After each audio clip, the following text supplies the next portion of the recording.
This is a CBS 12 breaking news report. Good afternoon, everyone. If you are just joining us, a very scary and frightening scene taking place in Parkland, Florida this afternoon. An active shooter, a student at Marjorie Stoneham Douglas High School, going on a rampage with a mass casualty situation. You're seeing this unfold here live as several vehicles make their way into the school here. Not feeling so good right now. I'm scared to death. I know she's okay because she's texted me. I was in a closet with my English teacher. You are seeing people being reunited right here as they walk out of the school. Oh my gosh, look at that. Wow. Oh, I'm going to start crying. He heard the footsteps of the killer and that he was in the same building and on the same floor as the killer. Where were you inside of the school? I was in the freshman building, first floor, and he went up and down the hallway, just banging and shooting into the classrooms. He shot through my door and broke the window. I think the football coach jumped in front of somebody and got killed, and the guy's a nice guy. CBS 12 News starts now with breaking news. Hello, everyone. I'm CBS 12's Liz Kidantis. We have breaking news to tell you about a shooting at a high school in Broward County. These are live pictures from the helicopter. We understand this is happening at Marjorie Stoneman Douglas High School, which is now obviously on lockdown. This is in Parkland in Broward County. We are still waiting on details from the Broward County Sheriff's Office, but we are told that there are possibly multiple victims. Again, the school is on lockdown, and police did send out an alert saying not to go near the school. We're live with CBS here. I was just wondering, you have a child at the school here. What's running through your mind right now? I'm scared to death. I know she's okay because she's texted me. But we keep hearing all different things. We don't know what's going on. I don't know when she's getting out. I don't know, this is a community where you know everybody. And we're just hearing reports from really bad. That's just really scary right now. I don't even know what to say. I don't know. Are you able to communicate with her? Yeah, or? she's texted me. What is she telling you is going on inside? She said she's okay. They're locked in a room. They're barricaded the doors. They're trying to stay together. She says some people are panicking, some people are staying together, and she's just, keeps telling me, I love you, I'm okay, and I'll see you in a little bit. This is a situation that unfortunately unfolds all too often, but for this to happen in your community? I don't even have any words. I don't even know what to say. Okay. Thank you very much. We wish you the best. All right, Michael, if you can still hear me, can you please tell that mom and tell the parents that we have aerial shots and we are watching this unfold? Please let them know that there is a huge police presence, and these police officers are methodically going through the building with their guns and securing it and dismissing these students group by group so they can safely leave the building. They're clearly securing the area first, possibly going outside. We did see several police officers with their guns storm into the building. So it's possible that they're going classroom by classroom, giving the teachers and the students the all clear and say, okay, now you can go. Look at the kids, how they're being told to put their arms on each other's shoulders and go single file. Yeah, I think you're right, Liz. I think one would have to assume that at some point there are certain areas of the school that have either been checked or are secure at a certain point. And like you said, they're going classroom by classroom, getting all these students out. This is a huge police presence here in Parkland this afternoon at Marjorie Stoneham High School, where this shooting is taking place. As far as we know, there is no one in custody at this time. We don't know if there's more than one shooter at this time. We have gotten reports from our affiliate, WSVN in Miami, that there are 20 people that are possibly injured. And again, we don't know if those are students, teachers, or any other personnel that might be at that school. Those parents have been told to relocate now to a local hotel. So that's why you don't see as many parents now in this area. They are trying to be reunited with their children who are still, we understand, being evacuated from the school and possibly transported to a local elementary school. Oh my gosh, look at that. Wow. Oh, I'm going to start crying. That's a student who just got released from the school into the arms of possibly his dad, and he is, wow, he's really upset. It's terrifying. Nicole, you're a survivor of this tragedy today. Talk me through how you survived. Well, when we were first told that everything was happening, we were all scared. The fire alarm went off, and we went out thinking it was just a fire alarm. Then we heard shots, and a few of my friends didn't believe me, but I told them I had seen someone go down. Then we heard a few more shots. Then we went inside the classrooms. Then we were getting text messages, are you okay, what's going on? And our teacher got a text message, I guess, from another teacher saying this wasn't a drill, this was for real. Make sure everybody's inside the classrooms, that the doors are locked. Were you guys hiding behind desks, or were you guys crowded up in a corner in a closet? Talk me through it. Well, we were put in the corner as far away from the door as possible and out of the window's view. These are live pictures high above the scene where we understand one suspect is in custody right there. We are not sure of the agency that is apprehending the suspect and putting him into a police cruiser. It looks like it's Coral Springs. We're not sure, though.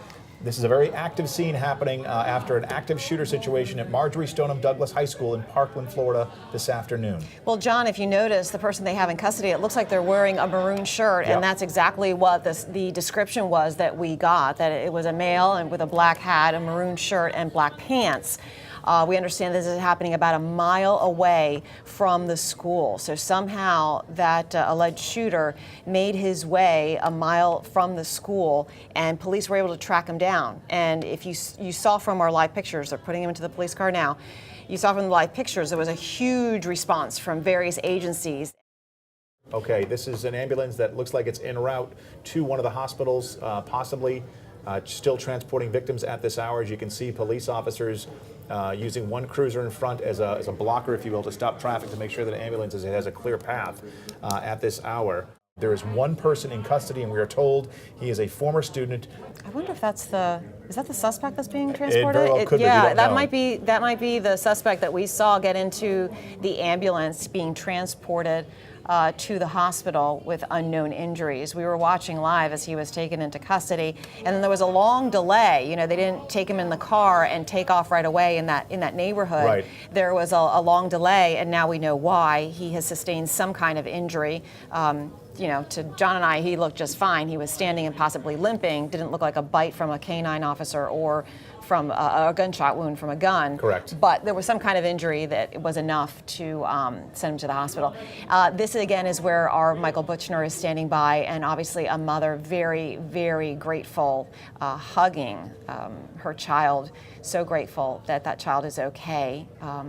Parents were told to go to Heron Bay Marriott to pick up their kids, and a lot of parents are picking up their kids there, but somehow some of these students are making their way to the parents here, and there's that high schooler who's obviously very upset and crying and happy to be in his mom's arms. Yeah. Your son is in the 9th grade? Yeah, my son's Stoneman Douglas, and my daughter's next door to the school at West Glades. All right. How did you find out that your son was in trouble? There was something going on? Yeah, my boss told me that there's a shooting, and then I went to the TV and saw that 20 were injured, it said, and I started frantically trying to reach him, and then I couldn't get a hold of him for a while. Then he texted me. I knew he's okay, but he said he heard the footsteps of the killer and that he was in the same building and on the same floor as the killer. He said he heard the footsteps of the killer. Yeah, he said that the killer was like walking with heavy feet that he heard. And what was that like for him? Did he tell you how he was feeling at that point, if he could hear that? Yeah, he said the whole class was lucky to be alive. They were thankful they're alive. My daughter, she heard that basically he pulled the fire alarm to get kids out into the hallway and then started the shooting. All I saw was everyone running, and right when they were running, there was people saying school shooting, but it never said code red. It never said a code red. It was scary. I was praying to God, hoping every day was safe. Did you hide, or where did you go to seek shelter? I was hiding like in a secret room. I don't really know. Like it was a room full of like 50 people. There was a lot of people in it. We were all just staying quiet. We didn't want to make noise. I heard banging on the doors. I was so nervous. And your cousin, you were telling me that you heard some shots? Yeah, when we were coming back, because after the fire drill started, some security and staff at our school told us to come back inside because it was a code red. And it was right after that we heard gunshots just firing everywhere. And like police officers were coming out, telling us to go back inside. People were falling off the stairs and stuff, and it was just really scary. It's really sad what happened to people. It's not supposed to happen like that, anything, you know. We have to move on, you know. It's really sad, that's what I have to say. I'm lucky to be here, talking to you right now. We're lucky to talk with you as well. Joe, Mary, Thank you so much. Have a good night together with your family. All right, so there you have it. Just John and Liz. Again, just another story of what happened in this school today. We're looking at live pictures now, aerials, and you see, this is live, parents being reunited with their students. So again, the students are still being released. We heard from that one father with Paul Mueller live on the scene that he was barricaded from his kids because they had the road blocked. As you can see, a lot of the roads are blocked. The entire school is blocked off. So he has a son and a daughter who are on one side and he's on another side and barricaded. So it's possible those kids will be transported to the Marriott where parents are being told to pick up their kids. Maxine Bensel joins us live tonight at Broward North, where we understand that location, that hospital, is on lockdown at this hour. Maxine? Yeah, John, I'm being told at least the emergency room is on lockdown right now. Nobody goes in and out unless they are family members. If you can take a look, you can see a very heavy police presence here. Lots of the Broward County Sheriff's deputy at this front door of the hospital here and on the side, where in just the last 10 minutes, we've seen more than one ambulance come in. I've been speaking with a family member of a patient unrelated to the shooting out here in the parking lot. That patient has been calling her from inside, and she says, and I'm hearing from other people out here, that the shooter may have been brought here in just the past 20 minutes. We're told he was brought here with a police escort, and once brought inside, they actually barricaded the area where he was brought. We noticed when we were driving in here, actually, that police have many of the streets blocked off so that the ambulances and emergency vehicles can get in here as quickly as possible at Broward Health North. Now, police say that at least 14 victims were transported to the hospital, some of them here, and others to Broward Health Medical. This hospital here, only about 12 miles from the school where the shooting happened. We understand now the death toll has risen to 16 people now. 16 people dead, 14 others taken to the hospital. We also now understand, these are reports that are coming in now from, it looks like, CNN, that the weapon that was used by the shooter, 19-year-old Nicholas Cruz, was an AR-15 semi-automatic rifle. You may recall that weapon was also used in other mass shootings in Newtown, Connecticut, Aurora, Colorado, and San Bernardino, California. All right, let's head back over to CBS 12's Linda Figueredo in the Breaking News Center, and she has more details for us right now. Linda? And as you were saying, we're seeing those first reports of the 16 people now confirmed dead in regards to this shooting, and the AR-15 semi-automatic rifle that was used in this shooting. We're also hearing that a handgun was involved. We have not learned yet the type of handgun at this hour. Now, here's some images of the suspected school shooter, Nicholas Cruz, being walked in to the BSO headquarters. This is after he was released from the hospital. We also saw some images of the CSI removing evidence from the hospital in evidence bags and transporting that with them. We're also seeing some tweets coming out. This is Anthony Rizzo. He is a first baseman for the World Series champion Chicago Cubs. He's saying, Parkland and Coral Springs, please stay strong. This is out of control, and our country is in desperate need for change. I hope in this darkest of times back home, this brings everyone together and we can find love, and you are all in our prayers. The city of Weston also reminding folks that the city parks are open this evening, but all school events have been canceled at this hour. We're also receiving statements from State Attorney Pam Bondi, just sending out a statement just moments ago saying, praying for everyone involved in today's shooting. I am on the way with victim advocates, and we will be available in full force to help all victims and their families with any services needed. And now we do have that video, that brand new video from Snapchat. Let's take a listen. Oh my God!